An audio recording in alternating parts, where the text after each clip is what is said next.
Have you ever heard about myoma? If you have, you're not alone. This common health concern affects a staggering number of individuals worldwide. However, if you haven't, don't fret. Even though it's prevalent, myoma often flies under the radar, quietly impacting health without making headlines. Myoma, more commonly referred to as fibroids, are benign or non-cancerous tumors that grow within or on the muscular walls of the uterus. Despite their benign nature, these growths can still create quite a stir in the body. They can range in size from so small that they're undetectable to the human eye, to bulky masses that can distort and enlarge the uterus. This condition is far from rare. In fact, it's estimated that up to 75% of women will experience fibroids at some point in their lives. That's right, 3 out of every 4 women could potentially face this health concern. And while these figures might seem alarming, remember that not all fibroids cause symptoms. Many women live with fibroids without even knowing they're there. However, for those who do experience symptoms, the impact can be significant. Myoma can lead to heavy menstrual bleeding, prolonged menstrual periods, pelvic pressure or pain, and in some cases, reproductive issues. It's important to note that the presence of myoma doesn't necessarily equate to poor health. Many factors come into play, including the size, number, and location of the fibroids. As health enthusiasts, understanding myoma and its potential implications is vital. It's a reminder that health is a multifaceted journey, with each aspect of our well-being intricately linked to the next. It underscores the importance of regular health checkups and listening to our bodies, as well as the need for a balanced diet and lifestyle to maintain overall health. Now that we've piqued your interest, let's delve deeper into what myoma really is. Myoma, also known as uterine fibroids, is not as complex as it sounds. This common condition is something that many women encounter in their lives.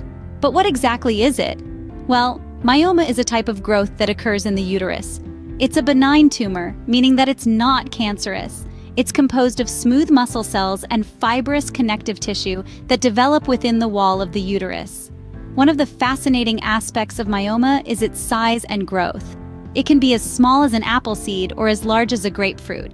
Some grow slowly, while others grow rapidly. Some remain the same size, and others can shrink on their own. The size, growth, and location of these fibroids can influence the severity of the symptoms, but we'll get to that in a bit. Now, you may be wondering, who does myoma affect? The simple answer is women, but more specifically, women of reproductive age.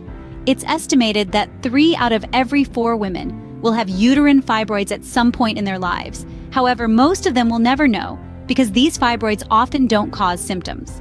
It's important to note that having myoma doesn't mean you have cancer.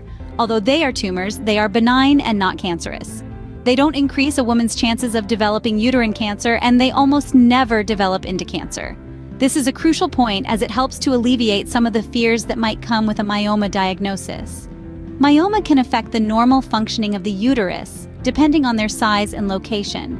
They can lead to heavy or painful periods, cause frequent urination, lead to constipation, and in some cases, cause infertility or pregnancy complications. But remember, not all women with myoma will experience these symptoms. With this understanding of myoma, you might be wondering about the symptoms. Recognizing the symptoms of myoma can be crucial for early detection. The symptoms associated with this condition can be as varied as the individuals who experience them. No 2 bodies are exactly alike, and likewise, the way myoma presents itself can differ greatly from one person to the next. One of the most common symptoms is heavy or prolonged periods.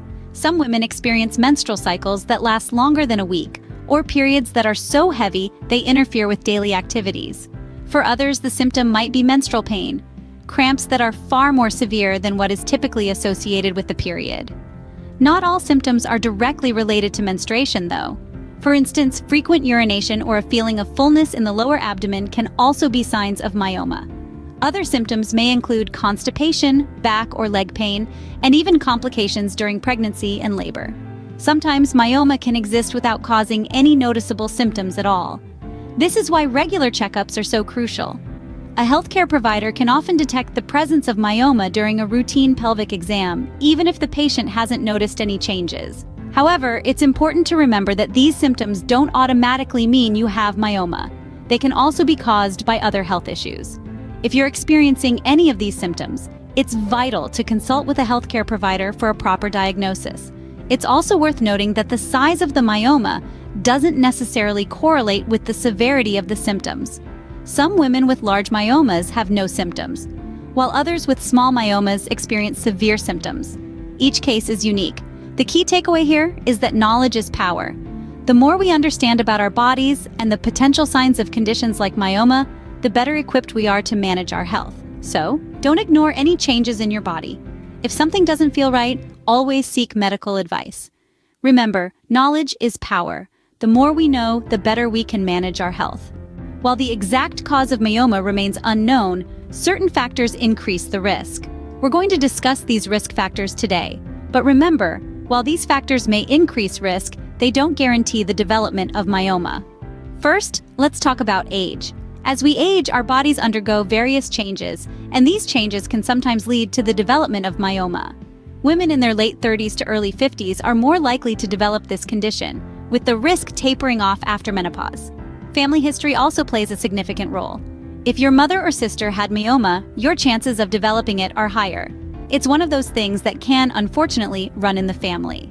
Next, we move to lifestyle choices. A diet high in red meat and low in green vegetables, fruit, and dairy may increase your risk of developing myoma. An imbalance in nutrition can lead to an imbalance in your body, and sometimes that imbalance can manifest as myoma. Another lifestyle factor to consider is your body weight. Women who are overweight are 2 to 3 times more likely to develop myoma compared to women of normal weight. It's yet another reminder of the importance of maintaining a healthy weight for overall well-being.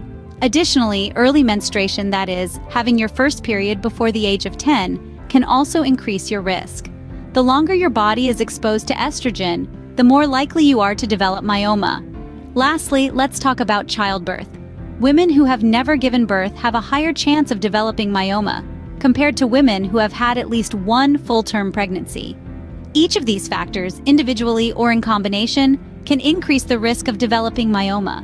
But remember, having one or more risk factors does not mean you will definitely develop this condition. It merely means the odds are higher. Now that we're aware of the risks, it's time to talk about the treatment options. Fortunately, myoma can be managed and treated effectively. When it comes to treating myoma or uterine fibroids, there's no one-size-fits-all approach. The treatment plan is tailored to suit the individual's health, the size and location of the fibroids, and their personal comfort. Let's start with lifestyle changes. A balanced diet and regular exercise can play a significant role in managing the symptoms of myoma. Consuming a diet rich in fruits, vegetables, and whole grains, and staying active can help maintain a healthy weight and hormonal balance, reducing the risk of fibroids. Next, we have medication.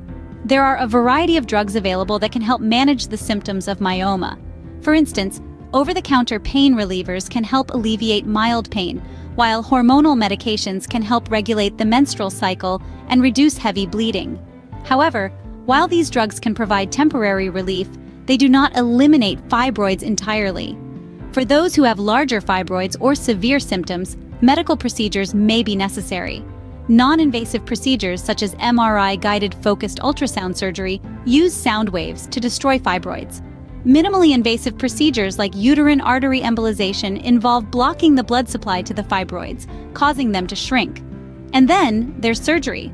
A myomectomy is a surgical procedure that removes fibroids while leaving the uterus intact, which is a good option for those who wish to have children in the future. In more severe cases, a hysterectomy or the removal of the entire uterus may be necessary. It's important to remember that the choice of treatment should be a collaborative decision between you and your healthcare provider. Each option has its pros and cons, and what works best for one person might not work for another. Remember, your health is in your hands. Stay informed, stay healthy, and take action when necessary.